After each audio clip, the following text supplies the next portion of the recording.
আমরা কোনো কিছু রেস্টুরেন্টে গেলে নেই বা না নেই, আমি তো দেখিয়েছি। এই ফ্রাইড রাইস এবং চিলি চিকেনের এই কম্বো রেসিপিটা অবশ্যই নিই। আমার কাছে এই চাইনিজ রেসিপিটা বেস্ট রেসিপি। বন্ধুরা, এবং এবার আমি টেস্ট কারণ করতে যারা চলেছি কোনো কিছু রান্না করতে পারো না তারা কিন্তু চোখ বন্ধ করে এই চিলি চিকেন রেসিপিটা রান্না করে নিতে পারবে একবার দেখলেই। আর আমার চ্যানেলে ফ্রাইড রাইস এবং চিলি চিকেনের রেসিপি দেওয়া রয়েছে, তোমরা গিয়ে অবশ্যই দেখে নিও। কালকে যেহেতু বানাচ্ছি, মানে আজকে যেহেতু বানাচ্ছিলাম, তার জন্যই আমি তোমাদের একবার ভিডিও করে দেখিয়ে দিলাম। আচ্ছা চলো দেখে নেওয়া যাক আজকের রেসিপি। আর ভিডিওটি স্কিপ না করে ফুল ভিডিও দেখার অনুরোধ রইল। প্রথমে চিকেনগুলোকে টুকরো টুকরো করে কেটে ভালো করে ধুয়ে রেখে দিয়েছি। এবার ভিনেগার দিয়ে মাখিয়ে 8 ঘন্টার জন্য রেখে দিয়েছিলাম। এবার ওই চিকেনের মধ্যে একটা ডিম ফাটিয়ে দিয়েছি, আর পেঁয়াজ, রসুন আর কাঁচা লঙ্কা বেটে দিয়ে দিয়েছিলাম। স্বাদ মতো লবণ, আর গোলমরিচ, 2 চামচ কর্নফ্লাওয়ার দিয়ে ভালো করে মিশিয়ে নিচ্ছি মেখে।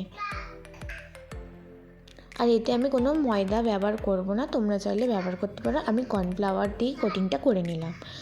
এবার কড়াইতে যে হাড়গুলো বাতিল করে রেখে দিয়েছিলাম সেই হাড়গুলো কিন্তু আমি ফেলিয়ে নিই। সেই হাড়গুলো দিয়ে আমি চিকেন স্টু বানিয়ে নিচ্ছি।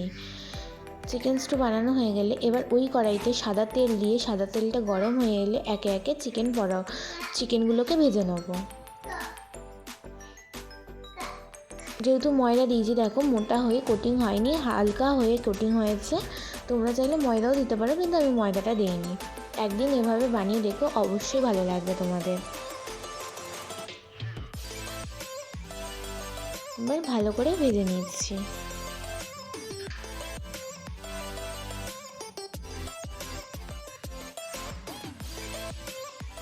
এবার ফার্স্টের বারে ভাজা হয়ে গেলে, আমি টোটাল 2 বার করে ভেজেছি। ফার্স্টের বারে ভাজা হয়ে গেলে সেকেন্ড বার ভেজে নেবো। এবার যেহেতু চিলি চিকেনের রেসিপিটা দেওয়াই রয়েছে, তাই ভালোভাবে আমি অত দেখাচ্ছি না। সেকেন্ড বার একটা ভাজা হয়ে গেলে তুলে নিয়ে এবার আমি ওই তেলের মধ্যে রসুন কুচি আর আদা কুচিটাকে দিয়ে হালকা করে ভেজে নেব 30 সেকেন্ড মতো।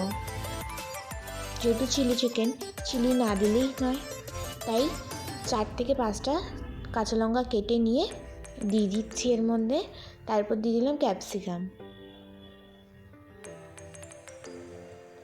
ক্যাপসিকামটাকেও ভেজে নিচ্ছি, বেশি ভাজবো না। এবার ওর মধ্যে দিয়ে দিচ্ছি সসগুলো। কী কী সস দিয়েছি এর মধ্যে বলে দিই। 4 টেবিল চামচ টমেটো সস, 2 চামচ রেড চিলি সস, আর 3 চামচ চিলি সস, আর 2 চামচ ডার্ক সয়া সস। তোমাদের কাছে যদি ডার্ক সয়া সস না থাকে তোমরা লাইট সয়া সস দিতে পারো। আমার কাছে ডার্ক সয়া সস ছিল, তাই আমি দিয়ে দিয়েছি। আর তারপর ভালো করে নাড়াচাড়া করে নেওয়ার পর তারপরে পেঁয়াজগুলো যে ছিল ওইগুলো আমি দিয়ে দিচ্ছি। এবারে দিয়ে দেবো এর মধ্যে ভেজে রাখা চিকেন। ভালো করে নাড়াচাড়া করে নিচ্ছি, মিশিয়ে নিচ্ছি একসাথে। তোমরা যদি ড্রাই চিলি চিকেন খেতে চাও এইভাবে তোমরা রাখতে পারো ভালো করে মিশিয়ে, কিন্তু আমি যেহেতু ড্রাই চিলি চিকেন করবো না, এর মধ্যে এবার আমি চিকেন স্টুটা দিয়ে দিচ্ছি। চিকেন স্টুটা দিয়ে ভালো করে মিশিয়ে নেওয়ার পর জলটা ফুটে যাওয়ার পর আমি কর্নফ্লাওয়ার দিয়ে দেবো। 1 মিনিট মতন ফুটিয়ে নামিয়ে নেব।